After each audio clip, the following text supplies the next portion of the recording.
The key is water.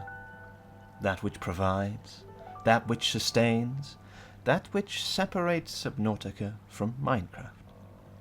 But one of the many powers we as human beings have is that of choice, and it was on this day that we chose to reject water, at least in this small aspect of life.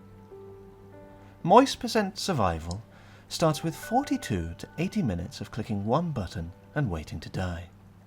A lifestyle I think we can all appreciate. With this, you could complete the game once, cook up a meal for a family of 4, and if you have the full 80 minutes, complete the game again for good measure. Even after this, there's time for a small nap.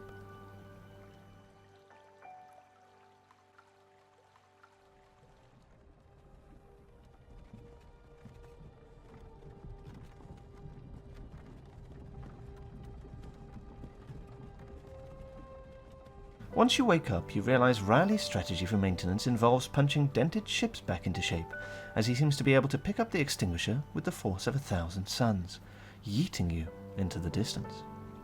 Normally, this kind of thing would result in a lot of broken limbs and a severe case of not being alive. Thankfully, if we save and load, the ground will let us off with a small warning and a slap on the wrist.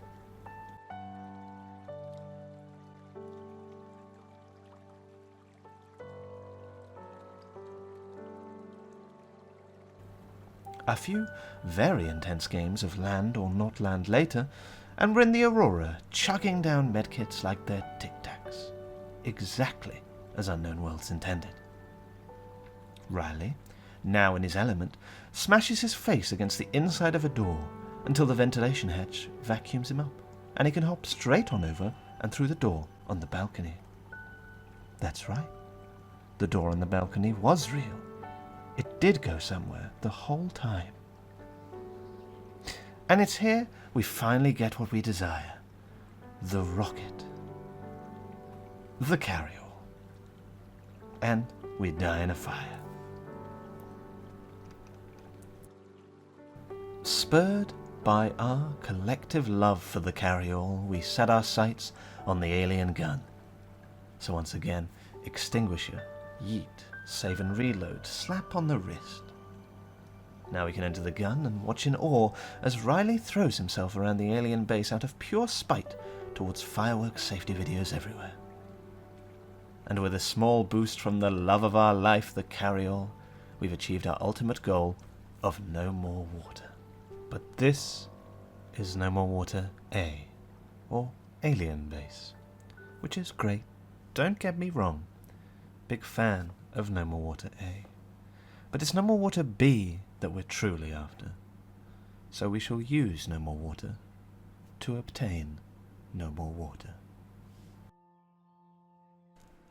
The saying goes, do not judge a fish on its ability to climb a tree, and I'd like you to think of me as that fish, as I can barely climb at all.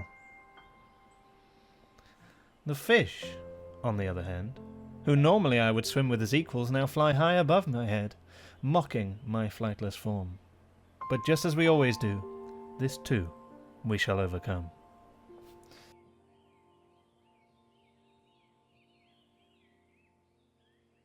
Riley, previously the great Zebradino, tamer of beasts, puts his great talents to work, obtaining the assistance of the local wildlife. With metal in hand and hope in our hearts, we bring dog and anger incarnate together for one glorious purpose. Boom! A flash of white light. Dazed, we rub our eyes and look for our bounty. Table coral. Nature's circuit board. We go to pick it up, with 2 slots of inventory available, only just enough to collect it. Our magpie-like tendency to hoard shinies, combined with No More Water's refusal to let us drop items, almost halts our journey before it even begins.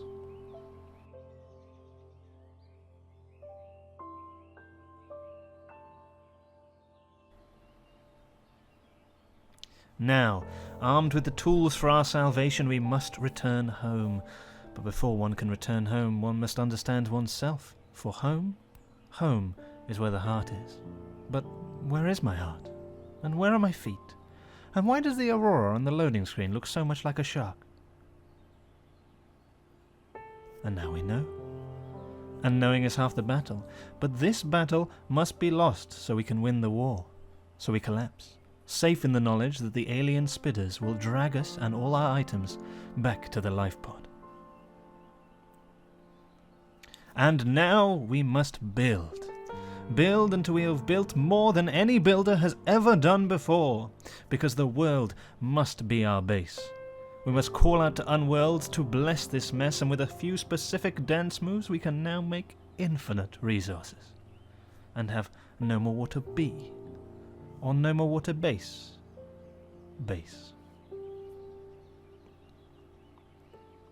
For our journey into the vast expanse of space we must have resources. So we must collect, we must gather, we must stockpile, we must, accumulate. With the techniques passed down to me from the masters themselves, we platform our way to victory in Subnautica, the platformer. Jump, jump, and jump again, a thrill, to be sure. And achievements gained through effort, ones that you put a great deal of time into, are ones that you truly treasure for many a moon. And that is what Riley, and by extension oneself, truly accomplish here. Using the talents we've honed throughout this excursion, we gain ion power and entrance to the alien aquarium. Inside this watery prison, we meet an ancient creature, a creature capable of healing the world. The wisdom passed on from this entity would be sought out by pilgrims the universe over, and we are here to learn from her. Perhaps the final nugget this gentle elder will ever give to another living being. I have no idea what you just said. Hold up, is this the right channel? I take it back. She's probably not that smart. What are we doing here again?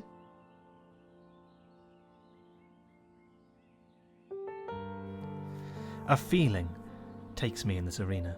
It robs me of wisdom, and my pure adrenaline showcases a level of parkour some could only dream of.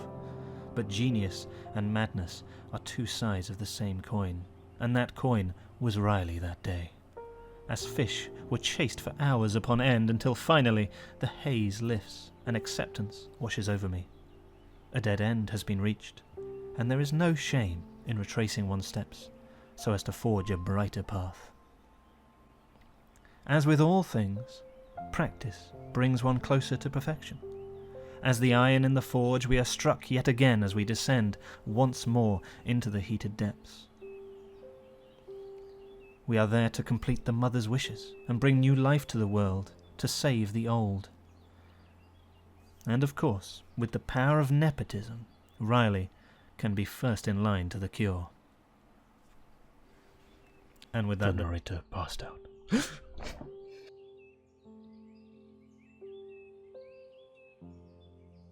Water.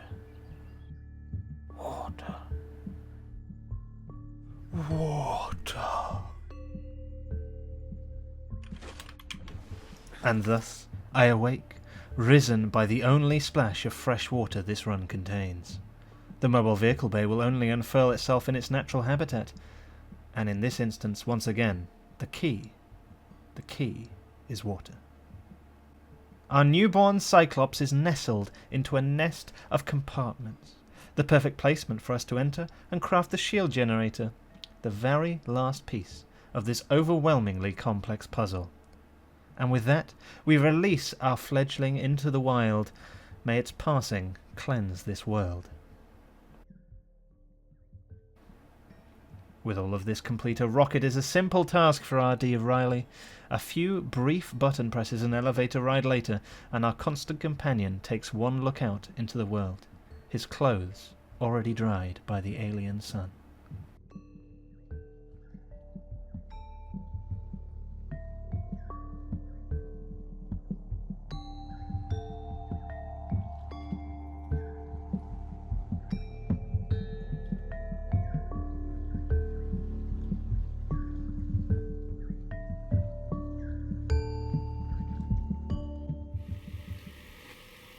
Only steps away, a monstrous sea spider A full metre tall was staring at me with its sinister eyes about to pounce. Oh, hello there. Thank you very much for watching my YouTube video. And if you did enjoy it, don't forget to like, subscribe, comment, all of that jazz. I'd just like to say thank you very much to The Last Bacon for giving me some voice lines to put in this video. And once again, thank you very much for watching. I hope you enjoyed.